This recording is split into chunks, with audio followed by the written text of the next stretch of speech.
जी, बिस्मिल्लाहिर्रहमानिर्रहीम। Dear students, अस्सलाम वालेकुम। जी, तो रेप्यूटेशनल रिस्क जो है वो हमने लास्ट वीडियो में स्टडी किया। अब अदर रिस्क और जो कई सारे रिस्क हमने देखा कि कुछ मॉनिटरी रिस्क होते हैं, कुछ नॉन मॉनिटरी रिस्क होते हैं। तो अदर कॉन्सिक्वेंसेस जो हैं वो कौन कौन से हैं? Ethical misconduct in an organization can lead to very serious consequences which can cause organization time and money in trying to repair their business reputation and any legal issue that may arise depending on the severity of the situation. बहुत सारा time लग सकता है ऐसे। अगर आपकी organisation जो है उसकी रेपुटेशन ख़राब हो जाती है, आपके अनएथिकल डिसीजन से टाइम लगेगा, उसमें बहुत सारी मनी इन्वॉल्व होगी, आपको बहुत ज़्यादा दोबारा से जो है वो मीडिया के ऊपर बहुत ज़्यादा एडवर्टीजमेंट करनी पड़ेगी। तो ये इसके इश्यूज हो सकते हैं और ये डिपेंड करता है कि कितना सवियर आपका वो एक्शन था जो कि अनएथिकल एक्शन था। उसमें इवन फाइन गवर्नमेंट की तरफ से हो सकता है, इम्प्रिजनमेंट हो सकती है जिन्होंने डिसीजन किया उनके लिए। It can cause A business millions of rupees. ये तो मॉनिटरी है ना, तो नॉन मॉनिटरी भी जिस तरह साइकोलॉजिकल हो सकता है, जिस तरह से टाइम का हो सकता है, रेपुटेशन का हो सकता है, and even legal action in some extremely serious cases. तो गवर्नमेंट उसके अगेंस्ट लीगल एक्शन भी ले सकती है जिसमें इम्प्रिजनमेंट वगैरह जो है वो भी शामिल और फाइन भी शामिल हो सकता है। जी, अब ये अदर कंसिक्वेंसेस में प्रोडक्टिविटी लेवल डिक्रीजेस। जी, unfortunately when a level of unethical behaviour starts to form, तो जब आपका ये बिहेवियर ऑर्गेनाइजेशन का अनएथिकल होता है, it can cause productivity level to decrease. उससे प्रोडक्टिविटी लेवल जो है वो कम हो जाता है उस एथिकल अनएथिकल बिहेवियर से, अनएथिकल डिसीजन से। मसलन आपकी जो टॉप मैनेजमेंट है वो काम चोर है, नीचे आपकी एम्प्लॉइज जो हैं वर्कर काम चोर हो जाएंगे।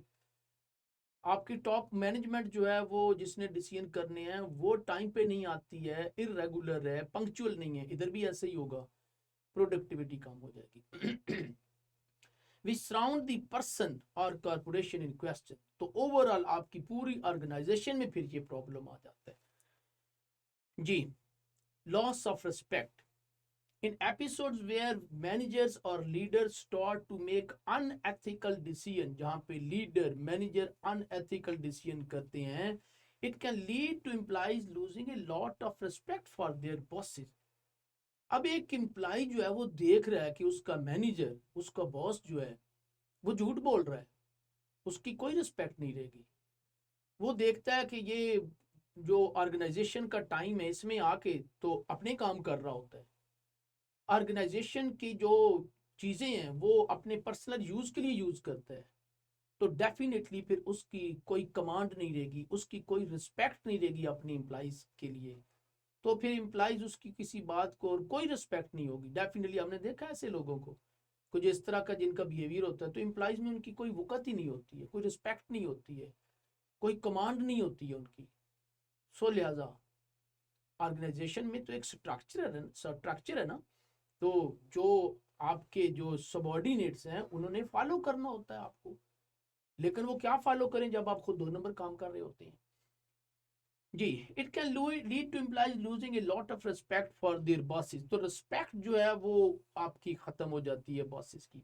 when this occurs it can be difficult for the leader to gain back the respect and trust that that has been lost। अब वो जो है अगर ऐसी सिचुएशन हो जाती है तो उसको रीगेन करना और रिस्पेक्ट को रीगेन करना वो बड़ा मुश्किल होता है। उस ट्रस्ट को दोबारा हासिल करना बड़ा मुश्किल। ट्रस्ट भी ऐसे ही है, रिस्पेक्ट हो, ट्रस्ट हो, एक दफा अगर लूज कर लिया आपने तो फिर आपका वो ट्रस्ट जो है वो बिल्कुल कायम नहीं रहेगा। जी, so loss of public credibility, फिर इसके ये कंसिक्वेंसेज है। पब्लिक क्रेडिबिलिटी जो है वो खत्म हो जाती है, लोगों का जो आपके ऊपर एतमाद है वो नहीं रहता है, लीगल इश्यूज अराइज होते हैं। आप अगर अनएथिकल आपके डिसीजन है तो लीगल इश्यूज जो है वो आ जाएंगे। कोई और society, pressure group, community, government आपके खिलाफ सू कर देती है, आपका सप्लायर आपके खिलाफ, कंज्यूमर आपके खिलाफ सू कर देता है। ये लीगल इश्यूज जो है वो कंसिक्वेंसेस इसके हो सकते हैं। इम्पैक्ट ऑन एम्प्लॉइज परफॉर्मेंस, ऐसी सूरत में डेफिनेटली एम्प्लॉइज की परफॉर्मेंस कम हो जाती है। जब एक सोसाइटी में आपका इमेज खराब हो गया हुआ है, आपके जो डिसीजन मेकर है वो झूठ बोल रहे हैं, वो बेईमानी कर रहे हैं, वो फ्रॉड कर रहे हैं, तो एम्प्लॉइज जो है वो भी ऐसे ही करेंगे। तो एम्प्लॉइज की परफॉर्मेंस जो है वो ख़राब हो जाएगी। वो टाइम के ऊपर अगर आपके ऑर्गेनाइजेशन के लीडर नहीं आते हैं तो नीचे एम्प्लॉइज भी नहीं आएंगे, तो परफॉर्मेंस कम हो जाती है, आउटपुट कम हो जाती है। एम्प्लॉइज रिलेशन और इफेक्टिव, इसी तरह के फिर एम्प्लॉइज और जो आपके रिलेशन है लीडर के साथ, मैनेजर के साथ, वो आपके जो है वो ख़राब हो जाते हैं। तो ये इसके अदर कंसिक्वेंसेज जो है ये हो सकते हैं। चलें जी, ये छोटी सी वीडियो के साथ हम इसको यहीं पे कंक्लूड करते हैं। तो जो हमारा नेक्स्ट पार्ट होगा इस चैप्टर का 7 पार्ट, उसके लिए हम इंशाल्लाह नेक्स्ट वीडियो जो है उसकी तरफ आएंगे। अल्लाह हाफिज़ जी।